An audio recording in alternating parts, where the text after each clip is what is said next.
Sürdürülebilir bir gelecek için farklı alanlarda etki odaklı çalışan değişim öncüleri, İmece Summit etkinliğinde bir araya geldi. Küreselden yerele, ortak akıl, iş ve güç birliğiyle dönüşümün nasıl mümkün olacağının rotası çizildi. Yaklaşık 40 panelden oluşan zirve 5 başlık altında toplandı.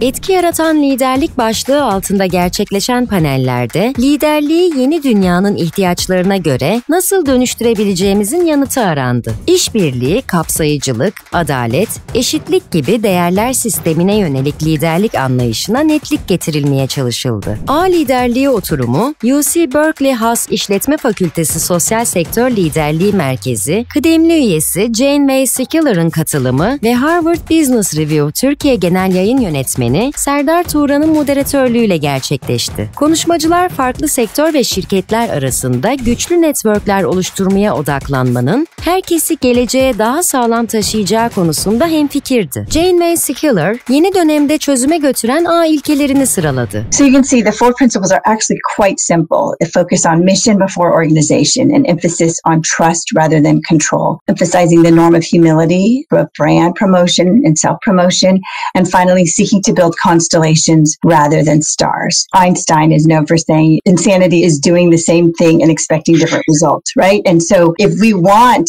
transformational change, we have to change what we're doing. Etki girişimciliği, gereken liderlik oturumunda Thinkit kurucu ortağı ve CEO'su Mehmet Boksi, Medina Works kurucu ve genel müdürü Rim Boendi ve Girls Are Awesome Stratejik Ortaklıklar Başkanı Tandy Diani sunumlarını gerçekleştirdi. Oturumda Respond Program Direktörü Bennett Bart, İmece Direktörü Mustafa Özer ve Respond Program Yöneticisi Thomas Röhr kolaylaştırıcı olarak görev aldı. Dezavantajlı ve ayrımcılığa uğrayan grupların sorunlarının çözümünün yalnızca hükümetlere bırakılamayacağını anlatan katılımcılar, farklılıkların değer olarak görüldüğü, temsilci bir dünya için şirketlerin adım atmasına ihtiyaç duyulduğunu ifade ettiler. Mustafa Özer, bakış açısını genişletmenin zorunlu olduğunun altını çizdi. When we are talking about the ecosystem level problems, whether it is the education, whether it is the gender equality, whether it is the inclusion, whether it is the education system, you are not just responsible for one region, one city, one country, one continent, but the whole planet.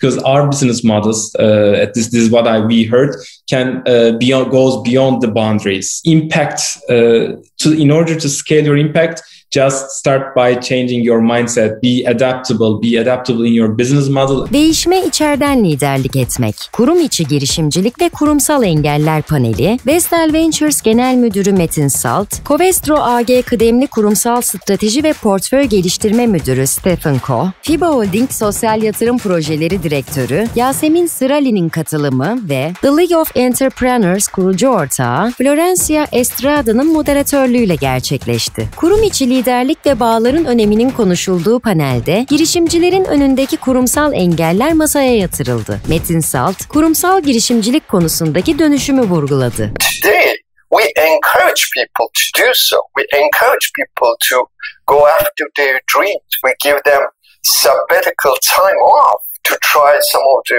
entrepreneurship dreams. It's a mental to be an entrepreneur, to try to push the limits. You have to have the right mindset. So it takes a little bit of training. Florencia Estrada, başarısızlığın olumlu etkisinden bahsetti. A good entrepreneur will fail. Because if not, you're not trying too hard. I've heard in the league community many times, and I love it. It's like, if you are hearing too many yes, and things are easy for you, then you're probably not pushing the boundaries. Yasemin Sırali, motivasyonun önemini belirtti. That creative process and the result that you actually end up providing a product or service that will be good for other people, that is needed by other people. Panel sonunda Metin Salt, konuşmasında girişimci adayları için kendilerini sınırlamamalarını ve adım atmalarını vurguladı. What have you got to lose? Kalıpların ötesinde liderlik, kadınlar nasıl fark yaratır? Oturumu, Garanti BBVA Genel Müdür Yardımcısı Ebru Dildar Edin, Sabancı Üniversitesi Kurumsal Yönetim Forumu Direktörü Melsa Ararat, bağımsız gazeteci Şahahira Amin'in katılımı ve Red Dot Foundation kurucusu ve CEO'su Elsa Maria de Silva'nın moderatörlüğüyle gerçekleşti. Ebru Dildar Edin, kadın liderlerin olumlu özelliklerini vurguladı. The female brain is naturally wired for long-term strategic vision and community building. Women understand the need to balance assertiveness, ambition, and drive with display of certain other characteristics like including empathy, inclusiveness, and willingness to share power and spotlight.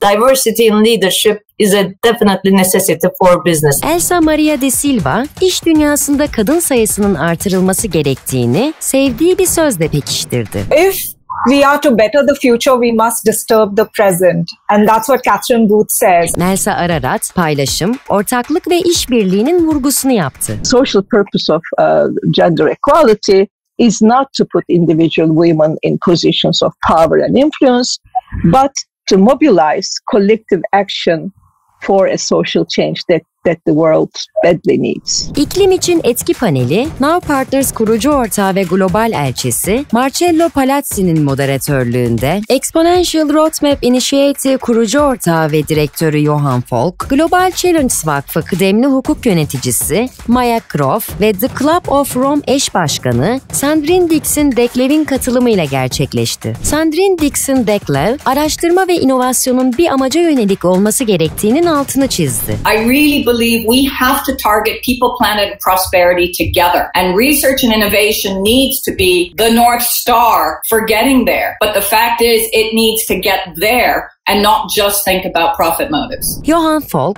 net sıfıra ulaşmamız gerektiğini vurguladı. What is required really to save the climate? I would say science is absolutely clear. We need to halve emissions at least every decade to reach net zero before 2050. But the key challenge in the short term, it's not to reach zero, it's actually the first halving. We need to have laser focus on halving emissions up to 2030. Maya Grof da bilimin ve birlik olmanın gerekliliğini vurguladı. What the planet is telling us really does show us so clearly the need for quick, unprecedented action on our part and by all actors in society to really transform our economies in very comprehensive ways. Also all around the world, of course, purely national or regional approaches won't work.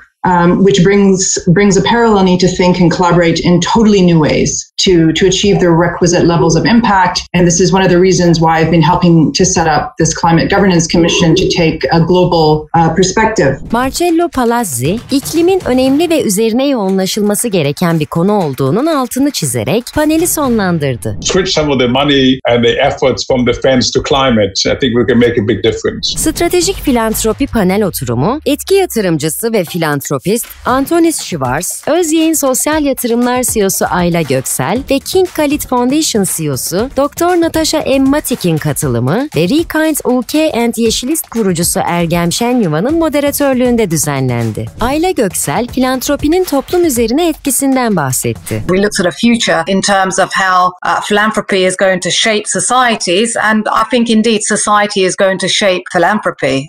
It's very much a two-way process now. Ayrıca dönüşüm şartını da dile getirdi. System change rarely, I'm not saying never, but it rarely can be possible without having that partnership with the public sector as well. Antonis Schwarz, yeni dünyanın gerekliliğini dile getirdi. I think our systems are also in a way nearing breaking point in ecological terms and also social terms. So I think the next 5 to 10 years are quite crucial in creating also a system or systems that are more inclusive, diverse and regenerative. Natasha M. Matik de COVID'in, bu durumun olumlu etkisinden bahsetti. Positive thing, if I can say, in all of COVID is it has shown us that we can't do anything alone. You know, partnerships.